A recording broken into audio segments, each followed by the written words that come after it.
근데 지금 박근혜 씨의 지지자들은 보면은 이게 사람이라는 게 그런 게 있는 것 같아요. 자기가 이렇게 일종의 우리가 확신범 이렇게 표현하잖아요. 비슷한 여러 가지 중에 확증 편향 뭐 이런 것도 있고요. 근데 이게 자기들 간에는 그게 민주화 운동이에요. 주말마다 모이시는 분들이 박근혜 대통령은 어떤 음모에 덫에 걸려가지고 지금 억울하게 역사를 하고 있다. 요 마인드를 한 1년, 2년 이렇게 갖고 가다 보니까 하다 보니까 이제 스스로 그것이 그렇죠. 맞는 게 되는 거죠. 셀프 세뇌가 돼가지고 박근혜가 오히려 탄압받는 영웅화하는 이런 부분으로 가고 있더라고요. 근데 그런 시각들을 줄여줘야만 좋은 나라가 되는 거 아닐까요? 그런 생각이 좀 들더라고요. 똑같은 사안을 놓고 이렇게 다른 게 나올 수가 있나. 이것은 가장 중요한 게 그래서 제가 항상 주장하는 바가 박근혜 씨 반성이 그래서 필요하다는 거거든요. 본인이 인정하고 국민들께 이러이러한 문제가 정말 잘못됐다라고 감옥에 갇힌 이후에 그런 메시지가 한 번쯤이라도 나와줬어야 전직 대통령으로서 마지막이라도 자기 마무리를 잘하는 결과가 된다고 보는데 전혀 반성하지 않고 한쪽은 국론을 분열시켜놓은 거잖아요. 사실 그런 거죠. 그러니까 박근혜 재판 과정에서 우리가 볼 수 있는 마지막 관전 포인트는 지금 말씀하신 이제 갇혀 있게 된 박근혜의 태도 변화. 그게 사실 마지막 관전 포인트잖아요. 역사를 정리하는 과정에서 어떤 모습을 마지막으로 그래도 한번 국가의 국정을 쥐었던 사람이 보이는가. 근데 그것조차 기대하지 못하게 되는 것이 서글픈 거죠. 그런데 인식으로 보면 냉정하게 볼 때는 저는 이미 스스로 어느 정도 뭐 국정을 담당하고 있을 때도 그랬지만 자기 마비 상태에 간 거기 때문에 기대하기는 어려운 것 같아요. 어저께 정윤회 씨가 이제 인터뷰한 게 있었잖아요. 운명이다라는 거 하고 그다음에 좋은 선택, 나쁜 선택, 그다음에 7시간이 클리어됐다라는 얘기 하면서 자기 때는 들키지 않았다라는 거 아닙니까? 자기가 그렇죠. 비선 라인에 있을 때는. 그리고 최순실 이후부터 이제 문제가 발생했다라는 톤으로 얘기를 했는데 저는 이 문제가 매듭이 되는 게 바로 정윤회까지 가야 된다고 봐요. 실제로 지금 믿는 구석이 있는 거죠. 박근혜 전 대통령이나 최순실이 그나마 밖에 버티고 있는 한 세력이 존재하는 거예요. 그래서 정윤회에 대한 문제가 아직은 방산비리까지 안 간 거죠. 그러면 그것까지 가면 무너질 거라고 봅니다. 그때 가면은 거짓 참회던 진심으로 어린 반성을 통해서 감옥 생활을 접고자 국민들에게 정말 죄송하다, 송구하다 이야기하는 거 그 대목까지 가야지 저는 매듭 풀린다고 봅니다.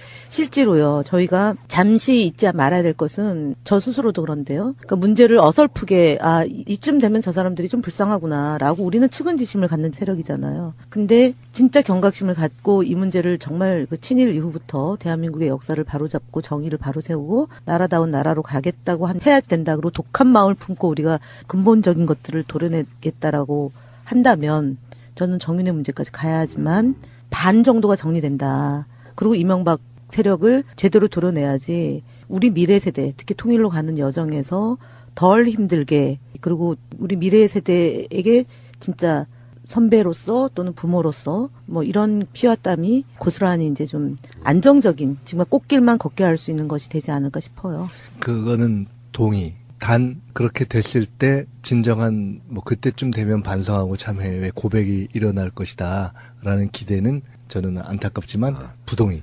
그러니까 아닐 거라고 봐요. 오히려 역사에서 실제로 마무리가 되는 과정을 보면 과거 무슨 2차 대전 이후에 전범들의 경우도 그렇고 저 유대인들에 대한 뭐 인권 유린을 하고 학살을 했던 그런 범죄자들의 경우에 마지막에까지도 어떻게 저런 사고 구조가 있지라고 생각하게 자기들이 전혀 이게 죄가 아니다라는 그 구조를 유지하면서 가는 경우가 많거든요. 그래서 지금 오히려 박근혜와 그 주변 세력의 사고 구조 이런 것은 사실은 냉정하게 보면 정치권 내에서 자유한국당이 보이는 태도와 굉장히 유사하거든요. 그러니까 저게 이렇게 역사가 보면 이렇게 주고받고 하면서 정상적인 참여의 과정을 꼭 거치지 않고 약간 마비 상태에서 어떤 세력이 이렇게 역사의 물길에서 사라질 때는 주변화가 되면서 가는 경우가 많아요. 제가 굉장히 놀라는 게 우리 여의도에 그 국회 앞에 저 당사 앞에 지나갈 때 자유한국당 앞에 보면 우리 문재인 대통령님을 사진을 무슨 이윤택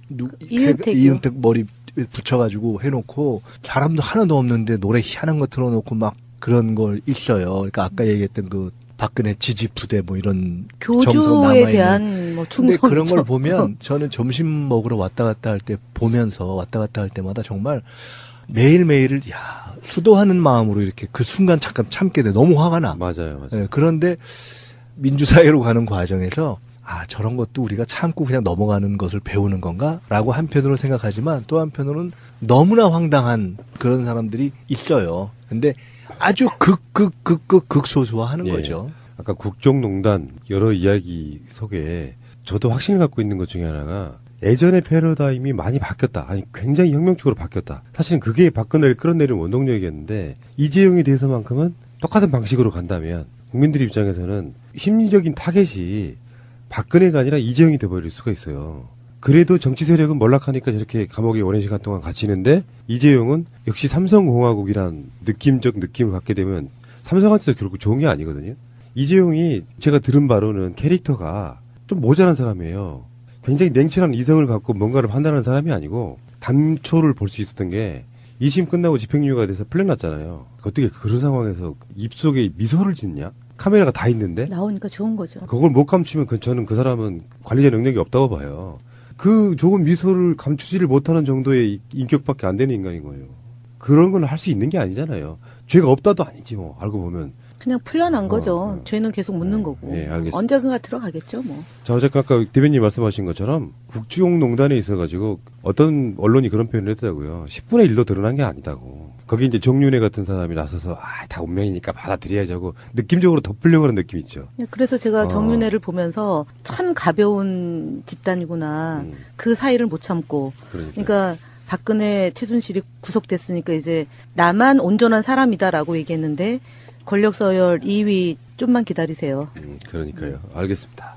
자, 어제 그러니까 방송하는 일요일 말고 토요일 날 남북 정상 간의 한라인 개설하는 문제를 집중 협의했다고 그러더라고요. 통신 실무회담이라는 거. 한라인을 어디에 설치할 거냐인데 예전에는 국정원에 있었다고 그러더만요. 한라인 네. 자체가. 근데 지금은 청와대 문 대통령 집무실하고 평양 노동당 청사의 김 위원장 집무실에 설치될 가능성이 높다. 이렇게 되겠죠? 그렇게 되겠죠. 한라인이 전에 없었던 게 아니라고 지금 말씀하셨는데 이게 김대중 대통령하고 정상회담을 전인가 후인가 그때 아마 그것을 제기해서 당시 김정일 위원장하고 이야기가 합의가 되면서 했는데 그때는 양쪽 정상들이 집무실에 둔 게 아니라 아마 국정원하고 통전부에 뒀는가 이럴 거예요. 그런데 이번에는 그것을 이제 직접 정상들의 집무실 쪽으로 사실은 이제 판문점 안에서 이렇게 양쪽 군사회담 때 한라인 있던 이런 식의 거를 직접 정상들의 직접 집무실로 끌고 오는 그런 개념이 있는 거죠.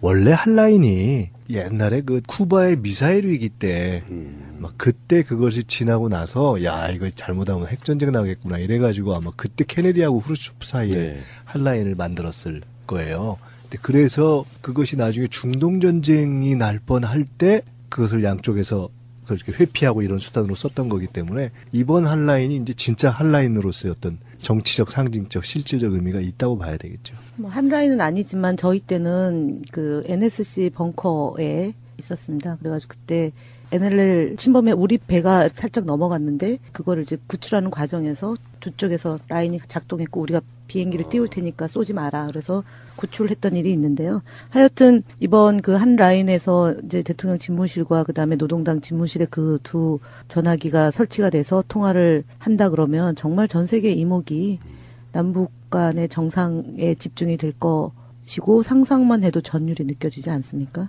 매번 우리는 알았냐 몰랐냐. 예를 들어서 북한에서 뭔가 발생한 일을 미국을 통해서 알았냐 내지는 일본이 먼저 알았냐 또는 중국을 통해서 보고받았냐. 이게 모든 언론에서의 관심사항이고 그걸 통해서 정부의 능력과 무능력을 평가하는 잣대였지 않습니까? 저희 참여정부 때 특히 2007년도에 그런 문제 때문에 정말 대통령이 힘들어하셨는데 그 과정이 남북에 집중될 거 아닙니까? 북한의 문제든 아니면 우리 측의 문제든 중국의 문제든 북한과 중국이 만난다 또는 김정은 위원장이 중국을 방문하게 됐다 또는 미국의 트럼프하고 뭔가를 할 거다 그런 얘기를 문재인 대통령하고 먼저 의논할 수 있는 거 아닙니까? 그러면은 정보를 CIA에서 우리 정보망을 통해서 정보를 얻으려고 할 것이고 뭐 이러면은 사실은 주도권이 육자회담이 아니라 남북 간의 관계가 중심되면서 나머지 주변 강국들이 두 정상이 어떻게 할 거냐에 초미의 관심을 갖게 되는 그 주도권을 쥐게 되는 상황이 예상이 되는 거니까요. 그 이번 한라인은 어떤 의미에서 보면은 정치적인 의미가 가장 큰 거 아니겠어요? 지금 말씀하신 것처럼 김대중 대통령 때도 있었고 또 어떤 상황에서는 사실 정상 간이 아니라 정보기관 간에 또는 군부 간의 또 문제를 해결하기 위한 그런 상호의 연락선이 존재했던 거잖아요. 그리고 조금 다른 얘기지만 요새는 제가 그런 생각을 해봤는데 북에서 내려오신 분들 가운데 중국을 통해서 핸드폰으로 되는 경우들이 있다는 거 아니에요? 그러니까 제가 야, 뭐 이거 두 개 쓰더라고요, 핸드폰. 그러니까 핸드폰 갖고 야, 이거 핸드폰 갖고 통화하면 안 되나? 이제 그런 생각도 해봤어요. 근데 한편으로는 보완된 그 라인을 그러니까 국제적으로 보완된 기술적으로 보완된 라인을 양쪽 정상이 딱 남북 간에 가지고 있다라는 그것은 실질적인 그런 어떤 기술적 보완적 의미부터 크겠지만 더 크게는 어떤 문제든 한편으로는 일반적인 의미의 한 라인이 위기 회피용이지만 단순 위기 회피용을 좀 넘어서서 조금만 더 적극적으로 사고하면 지속적인 그러니까 우리가 소위 셔틀 외교와 또 그 전 단계에서 의사소통의 라인이 남북 간에 딱 구축되어 있다는 것을 국내외적으로 보인다는 의미가 사실은 훨씬 크겠죠. 그러니까 몇십 년 전에 어떤 군사적 의미로 한 라인을 구축했던 때와 지금은 그 정치적 의미가 전혀 다른 거 아니겠어요? 도청 방지 기술이 특수한 게 도입된다 그러던데 그 도청을 하는 대상이 누구냐? 그러니까 도청을 하려고 하는 사람이 누구냐? 혹시나 있을 그 바로 미국이라는 거예요. 일본도 있죠. 러시아도 있고. 그래도 이제 미국이겠죠. 왜냐면 미군 자체가 들어와 있는 나라이기 때문에 그런 부분도 있고 진짜 중요한 건요. 우리나라 뭐 한 라인이 만들어진 나라가 미국과도 한 라인이 사실 있는 거잖아요. 통역이 필요 없는. 그렇죠. 그래서 바로 직접 그러니까 통역이 개입되면 느낌적 느낌이 많이 없어지는 부분이 있어요. 이런 부분에서 왜 이번에도 북한 공연단 가서 보고 특산 내려왔을 때도 그렇고 언어가 같다는 게 그만큼 그 소중한 부분들이더라 뭐 이런 거였습니다. 2시간 대화잖아요. 그런데 외국 정상관으로 따지면 4시간 대화하는 거잖아요. 근데 우리는 2시간 해도 되는 거고 다른 정상들이 볼 때는 되게 답답한 거죠. 다른 정상들은 다 통역을 끼고 해야 되는 거고 유독 우리만 통역 없이 대화가 가능한 거니까요. 예. 알겠습니다. 남북 문제만 이야기하면 가슴이 벅차서 기분이 좋아져요. 진짜 희한해요. 피스 0427. 알겠습니다. 힘으로 어린 반성을 통해서 감옥 생활을 접고자 국민들에게 정말 죄송하다, 송구하다 이야기하는 거 그 대목까지 가야지 저는 매듭 풀린다고 봅니다. 실제로요. 저희가 잠시 잊지 말아야 될 것은 저 스스로도 그런데요. 그러니까 문제를 어설프게 이쯤 되면 저 사람들이 좀 불쌍하구나라고 우리는 측은지심을 갖는 세력이잖아요. 근데 진짜 경각심을 갖고 이 문제를 정말 그 친일 이후부터 대한민국의 역사를 바로잡고 정의를 바로 세우고 나라다운 나라로 가겠다고 해야 된다고 독한 마음을 품고 우리가 근본적인 것들을 도려내겠다라고 한다면 저는 정윤회 문제까지 가야 하지만 반 정도가 정리된다. 그리고 이명박 세력을 제대로 도려내야지 우리 미래 세대, 특히 통일로 가는 여정에서 덜 힘들게 그리고 우리 미래 세대에게 진짜 선배로서 또는 부모로서 뭐 이런 피와 땀이 고스란히 이제 좀 안정적인 정말 꽃길만 걷게 할 수 있는 것이 되지 않을까 싶어요. 그거는 동의. 단 그렇게 됐을 때 진정한 뭐 그때쯤 되면 반성하고 참회의 고백이 일어날 것이다라는 기대는 저는 안타깝지만 부동의.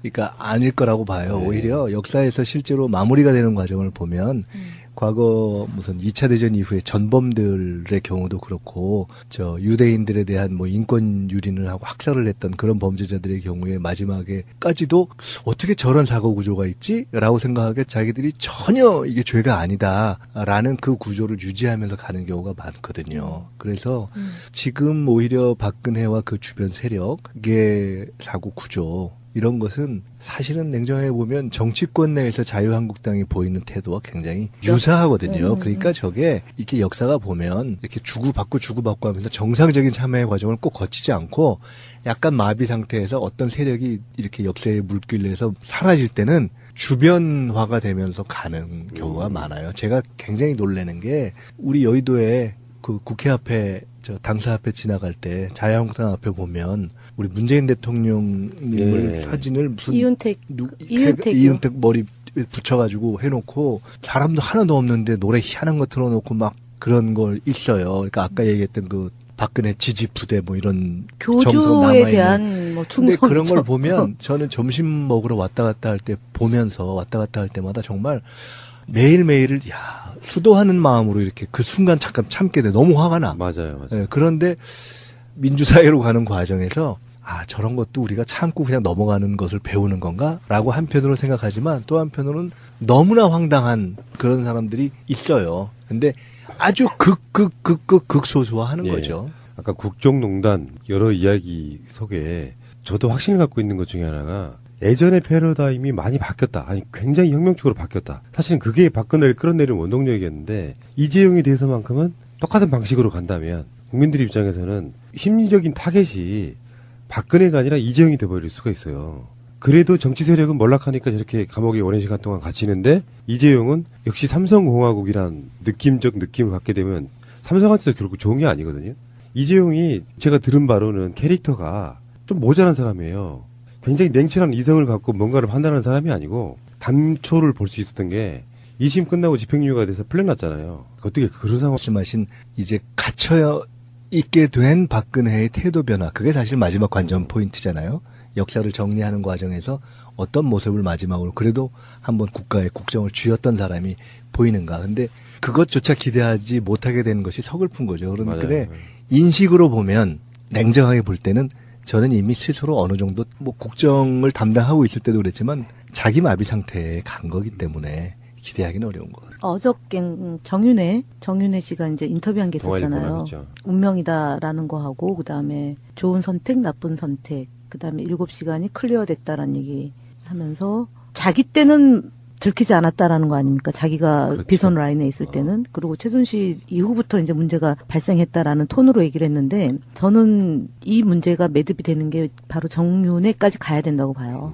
실제로 지금 믿는 구석이 있는 거죠. 박근혜 전 대통령이나 최순실이 그나마 밖에 버티고 있는 한 세력이 존재하는 거예요. 그래서 정윤회에 대한 문제가 아직은 방산비리까지 안 간 맞죠. 거죠. 그러면 그것까지 가면 무너질 거라고 봅니다. 그때 가면은 거짓 참회던 진실. 근데 지금 박근혜 씨의 지지자들은 보면은 이게 사람이라는 게 그런 게 있는 것 같아요. 자기가 이렇게 일종의 우리가 확신범 이렇게 표현하잖아요. 비슷한 여러 가지 중에 확증 편향 뭐 이런 것도 있고요.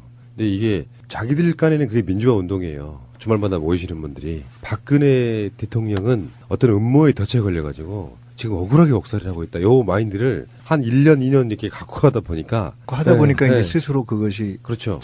맞는 게 되는 거죠. 셀프 세뇌가 돼가지고 박근혜가 오히려 탄압받는 영웅화하는 이런 부분으로 가고 있더라고요. 근데 그런 시각들을 줄여줘야만 좋은 나라가 되는 거 아닐까요? 그런 생각이 좀 들더라고요. 똑같은 사안을 놓고 이렇게 다른 게 나올 수가 있나. 이것은 가장 중요한 게 그래서 제가 항상 주장하는 바가 박근혜 씨 반성이 그래서 필요하다는 거거든요. 본인이 인정하고 국민들께 이러이러한 문제가 정말 잘못됐다라고 감옥에 갇힌 이후에 그런 메시지가 한 번쯤이라도 나와줬어야 전직 대통령으로서 마지막이라도 자기 마무리를 잘하는 결과가 된다고 보는데 전혀 반성하지 않고 한쪽은 국론을 분열시켜놓은 거잖아요. 사실 그런 거죠. 그러니까 박근혜 재판 과정에서 우리가 볼 수 있는 마지막 관전 포인트는 지금